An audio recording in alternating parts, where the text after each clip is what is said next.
It's the first time that I'm speaking about it. Something that I'll never forget. A former assistant to Sean Diddy Combs speaking out in the new interview with new allegations about wild parties and Hold everything. The celebrity scandal of the decade has just exploded with shocking revelations. Kristina Khorram, the powerful executive once hailed as Diddy's trusted right hand, now stands at the center of a dark web of accusations. The burning question everyone wants answered: has she secretly betrayed the music mogul? Prepare yourselves for the ultimate tale of deception, heartbreak, and truly jaw-dropping revelations about what happened behind closed doors. Statement. I don't see this statement hurting or helping her. You know, it's one of those innocuous statements that's essentially like, let's wait and see how things turn out. I'm going to be vindicated. You know, that's kind of the standard when it comes to these statements that are made and the individual that are stating it. It's just, like I said, I think the heat is starting to be turned up on a lot of these different cases, criminal and civil. Kristina, KK. Khorram wasn't just any employee for Diddy. She was running the show behind the scenes, the ultimate gatekeeper to his empire. Diddy himself gushed about her on social media, calling her his right-hand woman and crediting her for managing every aspect of his life. "She's been my right hand for the last 8 years," he wrote in that 2021 Facebook post. The man who built Bad Boy Records said he couldn't function without her. That's how much power she had. But with power comes responsibility, and apparently a lot of skeletons in the closet. Do you believe a statement like this, and given the allegations against her, does this give you a clue about her potential role in this criminal case? In other words, do you think she could be called as a witness by either the prosecution or the defense? Yeah, I couldn't imagine any universe where she's not called as a witness by either the defense or the prosecution. For over a decade, Khorram was by Diddy's side, climbing from senior executive in 2013 to his chief of staff by 2020. From managing his businesses to coordinating his personal life, she made everything happen. But now, her name has become synonymous with something darker. Khorram has been named in multiple lawsuits accusing her of enabling the behavior that has Diddy drowning in legal trouble. While she denies wrongdoing, the sheer volume of allegations is raising eyebrows. Who's kind of his day-to-day schedule and how he operates, the individuals that he knows, the individuals that came to see him at his office or his home, and she was there during that time period. I believe that she would either be useful for the defense or useful for the... Earlier this year, Khorram finally broke her silence with an emotional statement addressing what she called horrific accusations. "I have never condoned or aided and abetted the harm of anyone," she insisted, "nor have I ever slipped anything to anyone." She described these allegations as false, claiming they've caused irreparable damage to her reputation and family. Her words were carefully chosen, her tone emotional. But was it genuine or just a crafted defense? The stakes couldn't be higher. He explained all of the items that were involved in these Wild King nights. Did he mention who would participate as well? A lot of them were unknown to him. He did mention that a lot of the women were very, very young as 20, not underage. Rumors are exploding that Khorram might have flipped on Diddy, feeding information to federal authorities for leniency. Could she be fueling this fire consuming her former boss? According to insiders, Khorram's proximity gave her access to everything: his plans, operations, secrets. If anyone could spill the real tea, it's her. Some sources claim Khorram has been cooperating with investigators for months, long before these lawsuits surfaced. If true, it explains why Diddy's legal team has gone on the offensive, calling allegations fictional and a coordinated attack. Morning, Michael. At this point, we've all probably heard about these infamous parties. Diddy's assistant now giving us details about what he says were called Wild King Night. Let's not forget the massive scope of Khorram's responsibilities. She wasn't just managing schedules. According to lawsuits, she allegedly oversaw every aspect of his personal life, including disturbing activities. Former employee Rodney Lil Rod Jones Jr. called Khorram the Ghislaine Maxwell to Diddy's alleged misdeeds, a comparison that sent shockwaves through media. Jones accused Khorram of dismissing concerns with casual comments like, "You know Sean will be Sean," and downplaying physical encounters as friendly horseplay. If true, she wasn't just a bystander, but an active enabler. At times you have him with a younger female. There's a power dynamic there.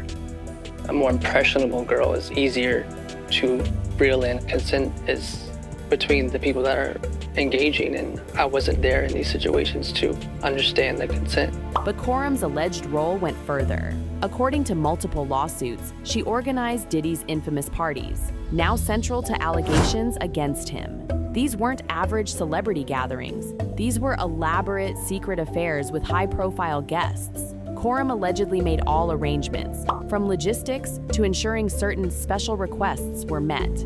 One former assistant claimed Khorram would alert him when Diddy wanted to host events, sending him on frantic errands to prepare. After events, he was tasked with cleaning up what he described as absolute wreckage. In the moment, it just felt like, what?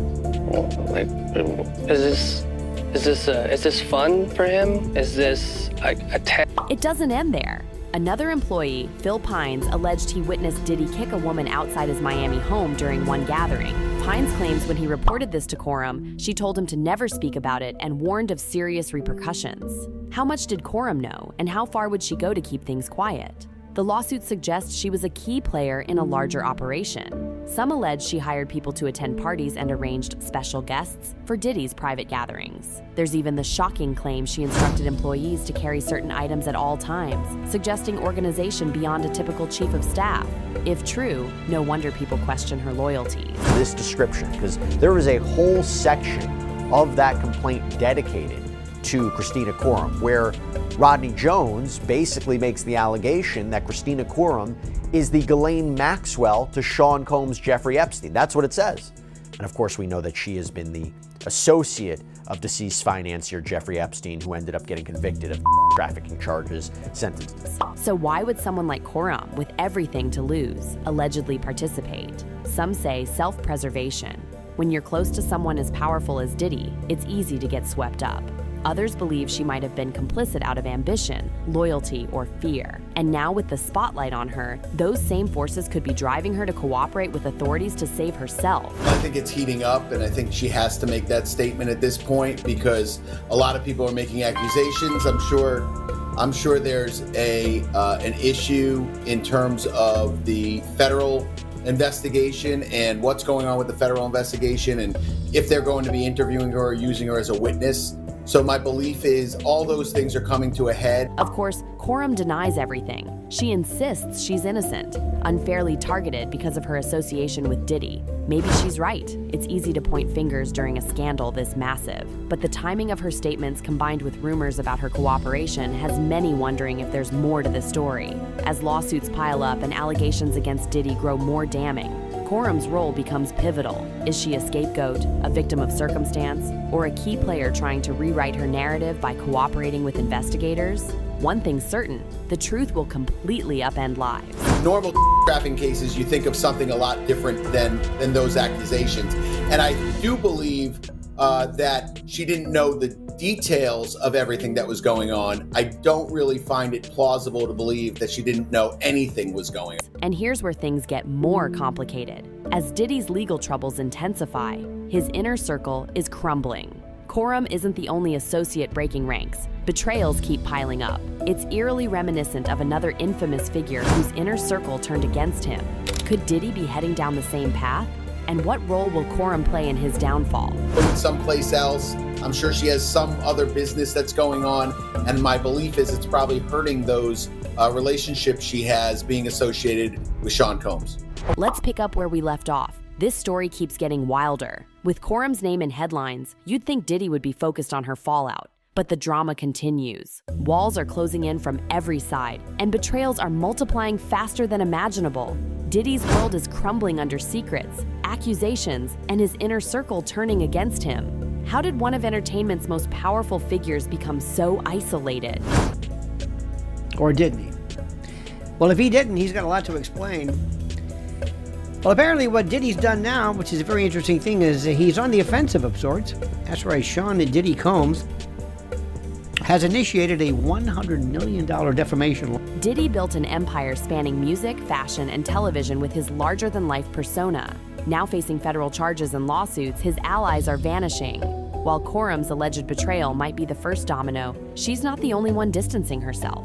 His empire, once built on loyalty, is now riddled with cracks becoming gaping holes. Diddy thrived on connections, big names, deals, and trusted confidants. But what happens when trust shatters? Whispers have become accusations, and those closest to him are speaking out, while Diddy's team denies everything, calling them opportunistic fabrications. The consistency of claims and number of voices are hard to ignore. I believe that it opens yourself up to some negligence claims. Again, I don't know if Jay-Z is going to go that far, but certainly I think it does open himself up to some negligence claims. Maybe that was part of the reason why he dismissed with prejudice. Then there's Jay's, another music titan dragged into this chaos. Allegations link him to events now under scrutiny. Though he's denied everything, the rumors make headlines. The speculation is rampant. Did Jay-Z know? Was he involved? Or is he collateral damage in Diddy's downfall? Either way, it's a PR nightmare, showing even the most powerful aren't immune to this scandal's effects. This morning, rap mogul Jay-Z is denying allegations he assaulted a 13-year-old girl alongside rapper Sean Diddy Combs. That civil lawsuit filed against Combs in October was amended Sunday to include Jay-Z. The accuser, identified only as Jane Doe, says she was assaulted by both. Let's zoom out. Diddy's situation feels eerily familiar. The parallels to Jeffrey Epstein are impossible to ignore. Both allegedly used wealth and influence to create environments where boundaries were disregarded. Both reportedly had networks of enablers keeping their machines running. The difference? This is playing out in public opinion as much as actual courts, with media amplifying every twist. While Epstein's downfall came through journalism and whistleblowers, Diddy's is unraveling from within. Those who protected him are turning their backs out of self-preservation or guilt. Khorram, Pines, Jones, just the tip of the iceberg. As more speak out, the question isn't if, but when the full extent of allegations will come to light. He, of course, is more than annoyed, would be an understatement. He has a family and he has a lot to protect, including his brand. But to the extent that he's saying, hey, come after me criminally, that could be likely. Why do I say that? Because in New York, and what's alleged in this complaint is forcible compulsion. What that means in English is that it's saying that he held her down. What's striking is Diddy's isolation. Once untouchable, his reality is now completely different. He faces legal battles and a complete erosion of support. While his team insists allegations are baseless, the optics are damning. Every new lawsuit chips away at his carefully built image. Back to evidentiary value, yes, it happened 24 years ago, right? More than 24 years ago. But in the allegations, there's a few things. Number one, there's allegation that another celebrity was present at the time, right, in addition to other people. Number two, there's the claim by the victim, right, that she left, that she went and she was seen by a gas attendant. What does this mean for Diddy's legacy? Can a pioneer in entertainment bounce back? Or will he become a cautionary tale about unchecked power? The Epstein comparisons suggest the latter. But Diddy's story continues. With his trial approaching and media spotlight blazing, the next few months will determine his future. What about those distancing themselves? Are they innocent or saving face as truth emerges? Khorram positions herself as a victim unfairly dragged into the mess. Her passionate denials haven't silenced rumors about her cooperation with investigators. If she is working with authorities, it spells disaster for Diddy, but raises questions about her own involvement. Jay-Z is speaking out this morning after the civil suit accusing him and Sean Diddy Combs of was dropped. NBC's Chloe Malas is here. As for Jay-Z, his involvement remains a hot topic. While he's condemned allegations against him, the association has tarnished his reputation, and the implications for the music industry are huge. If Diddy's empire crumbles this quickly, who's next? The effects could expose systemic issues hidden for years. Was withdrawn by the accuser's attorney Tony Busby on Friday with prejudice, meaning it cannot be refiled. Now, this lawsuit had originally been filed in December on behalf of a woman only known as Jane Doe, who claimed that Jay-Z and Combs raped her when she was just 13 years old at a house party following the 2000 MTV Video Music. Diddy's story reflects a larger reckoning. It's not just about one man's actions. It's about the culture of silence that let those actions continue. While Epstein comparisons might seem sensational, they're not unwarranted. Both involve powerful men allegedly exploiting others, leaving trails of victims and enablers. But Diddy isn't Epstein. His story unfolds with countless questions. Will he fight charges or crumble under allegations? Are those turning against him heroes or opportunists? The truth will have consequences for everyone involved. It could be a disagreement regarding defense strategy. It could be a conflict. It could be a health issue. It really could be anything. And The paperwork doesn't identify it, nor should it. And the fact that Mark Agnifilo is still on the case and the other counsel of record leads me to believe that the judge is going to rubber stamp this. This saga transcends mere celebrity gossip. It represents a powerful reckoning that exposes the systems allowing figures like Diddy to rise and potentially abuse their power. The sheer number of accusers stepping forward suggests something profound beneath the surface. It serves as a sobering reminder that even the most formidable empires can collapse without warning. The unfolding drama between Diddy and Khorram leaves us with profound questions about loyalty, power, and accountability in the entertainment industry. What happens next will reshape legacies forever. Share your thoughts in the comments section. What do you believe awaits in this tangled web of allegations? Thank you for watching, and stay connected for more breaking entertainment news.